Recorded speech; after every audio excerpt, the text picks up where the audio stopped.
Hello, my name is Eamon Noonan and I'm the Managing Director of Noonan Creative Services. I'm going to explain to you why you should give us the $400,000 budget. We're a company that aims to make the world a better place through engaging, thoughtful and highly effective design. We're here to help you with your need for a communication and design-centered strategy that aims to celebrate the Macedon Range's rich history and heritage and begin to evolve the Shire into a rural hub for technological production and innovation in the next 3 years. This presentation will outline our strategic plan to achieve this. What is the Macedon Range's Shire? Or what is a Shire? Now when I think Shire, my mind goes straight to the Lord of the Rings and the Hobbit and the Shire. Lord of the Rings is a story of how Frodo Baggins is taken on a transformative journey, where he must leave the comforts of his home in order to embrace and face the challenges that are not yet on his doorstep, but will be soon enough. What is this challenge that will be on the doorstep for the Macedon Range's Shire? We believe they will be challenged to adapt to current economic and technological trends, while still remaining the humble town that celebrates and identifies with its rich cultural history. We aim to get ahead of this challenge like they do in Lord of the Rings and face it with courage, wit, and lots of fun along the way. So where does this journey begin? In Lord of the Rings, it famously begins at the festival in the Shire. Now there are some key similarities being drawn here, so why are festivals so pivotal in this shared narrative? Festivals allow for like-minded people to come together in a celebration of who they are, and allow for an open and raw conversations about who they want to be. We want the festivals to be a place where people come to celebrate the Macedon Range's Shire for what it currently is, but also what it will be in the future. Therefore, this project is embodied by a celebration and a transformation, and that is our vision. And therefore, we envision a music festival as well as a tech convention to articulate this celebration and transformation. There will be 3 main stages of implementing our vision. Stage 1, engage the community in important local voices. Stage 2, distribute the vision and our why, as well as the logistics planning and festival preparations. Stage 3, host successful festivals. And stage 4, which is not included, is mass adoption of the shift and narrative and why. Now what is our why? We need to instill faith that Australians can orchestrate and lead the Western world in progressive innovation that is ethically based. For the transformation to be successful, we need to provide a message that doing good is good for business and industry supports local life. Now who will this benefit? Who needs to hear and adopt this narrative of celebration and transformation? We need the town residents, First Nations people, animal welfare activists, tech community and tech businesses and current business owners that reside in the Shire. So how will we get people to listen and believe in this narrative and spread it vicariously? This is really where we step in, and how Noonan Creative Services offers a unique contribution to this project you might not find elsewhere. We offer our web of current connections within the design and creative realm here in Australia. These connections allow us to provide experience, to have strong teams that can effectively drive this narrative home. The way we are typically successful is through strong community engagement, strong narrative, strong branding, and cost-effective marketing that guarantees some level of monetary return on investment, which we understand is one of the deliverables of this brief. Another unique point of difference that we offer is our managerial expertise. A strong project outcome starts from within, and then seeps out into the context of reality. For this project, we're going to divide responsibility up into teams. These teams will be assigned to different stages of the project. Teams ensure quality assurance and accountability. It will also mean that there is a more broad array of ideas that can be contributed, with individuals focused on special tasks in their groups. Each team will feed back to me, and my leadership will act as a focal point for my subordinates so that our overall vision to this project is achieved, and so that we may promise a level of continuity and consistency of product. But how do we achieve this in a 3-year time span and stay on track? We will split the project up into yearly stages with 3 corresponding festival dates as key reference time points. If all goes well and each stage builds upon the last, then perceptions of the Macedon Ranges will begin to shift and people will begin to believe in the narrative of celebration and transformation.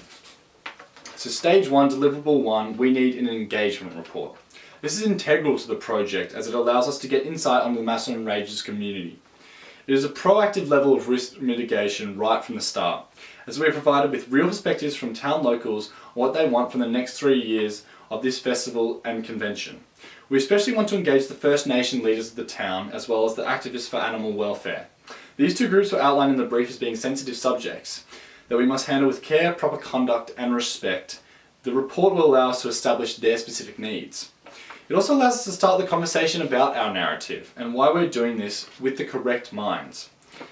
As stated, for this vision to be successful, it starts from our internal team and then works its way outwards. In stage 1, we move the vision from our internal team to those in the community, which is why this is a vital first step. We would utilise our graphic designer Renee Portwine in our next point of contact for the overhaul of the Shire's rebrand and redevelopment. She provides us with a branding document, design visuals that articulate our vision. This will include fresh logo, colour palette, brand marks and the like. And these designs, through council approval, can be displayed then throughout the town with banners, art murals, wraps and installations. Here we can also utilise local artists for the murals, as well as some of the VCA fine arts students to tie into the narrative of celebration. Now, imagine people seeing branding in front of them. They see the art and they capture it and share it online. That is organic marketing that costs $0. Now, whilst this happens, we typically subcontract our videography company, One House Productions, to create a compelling short video capturing the essence of our vision. And this is perfect for advertising, but also this would be made readily available as a visual pitch document for Australian tech businesses to entice them to broadcast their products at the convention. On top of the video we send them, I would utilise another student here, a commerce or finance major, to analyse the economic viability of the Macedon ranges so that we can distribute pitch docs to the Australian businesses. In stage 2, we work out the real cost, logistics and risks, and take action to prepare for the festivals. We would intend to have the festivals at Hanging Rock. Now, immediately there will be cultural and sensitivity implications by choosing this site, and that's the reason for the engagement report in stage 1. We would know from the beginning if we needed to change the site, but would also possibly have insight on how to host the festival there in a respectful manner. The Hanging Rock has been traditionally used for hundreds of years as a place of gathering, and therefore it is fitting with keeping in our celebration aspect of the vision. We would hire a landscape architect to work closely with the community elders to build within the correct boundaries of the land and incorporate Indigenous culture into the build and lay of the festival and convention for the celebration. Now, moving on to cost, we have a budget timeline scheduled over 3 years. With rough indications of price, we have accommodated for overspending and unexpected costs. With regard to distribution and marketing, stage 2 is where we would begin to spend part of our marketing budget to get word out about the festival. People need to know in advance and get excited months before the actual event. We would hire social media management and utilise influencers in Australia to let the younger demographic know. This is also where we would utilise another student.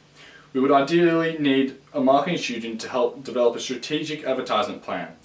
For ticketing, we would use Eventbrite, as they cost nothing and only take $1 for every ticket sale. This way there would be an opportunity for the festival to make back some money, as outlined in the brief. And lastly, our rational planning teams would check the insurance and liability costs, as well as making sure we are COVID ready, risk ready and safe ready. And moving on to stage 3 is the actual execution of the festivals. For this, because we have no prior knowledge on how to run a festival, we would subcontract Michael Christides. He's the leader of Untitled Group and understands the logistics of festival business-wise.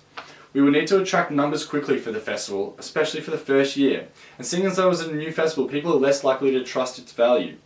So having the Untitled brand name attached to the project should give us some reassurance to the ticket purchasers that the event will be good because they have so much experience in this space.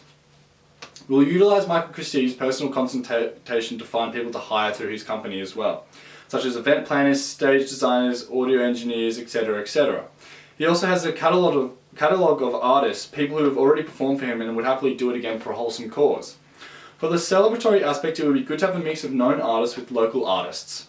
I think genre-wise as well, it would be important to have some relevant music, given that we're trying to be future-focused with this project. We want a large technology and futuristic theme at the festival and convention to promote the transformation of the Shire that will tie in really hard with the convention. For the convention aspect, during the day there will be a sectioned off designated space for people and families to come and see exciting new strides Australian businesses are making in the technology industry. We want businesses with high employment rates that are largely ethically based to reaffirm that doing good is good for business and that industry can support local life. We need to make it inherently clear that we are against animal cruelty as well, without upsetting local horse trainers and the like. So perhaps it would be good if there were some tech businesses that were involved in progression of horse training and racing, making it ethical as possible. And we can broadcast these companies over the duration of the festival and convention. We want there to be mass adoption of this vision after the festivals and convention is done, and we hope that the 3 years under our management, the Macedon Ranger Shire will begin to be known for more than just a large rural town. It will be known and celebrated as a rich town that is at the forefront of technology and innovation. Thank you for listening. If you would consider us, please be in contact with us within the fortnight so that we may start the project ahead of schedule and provide even more value for you.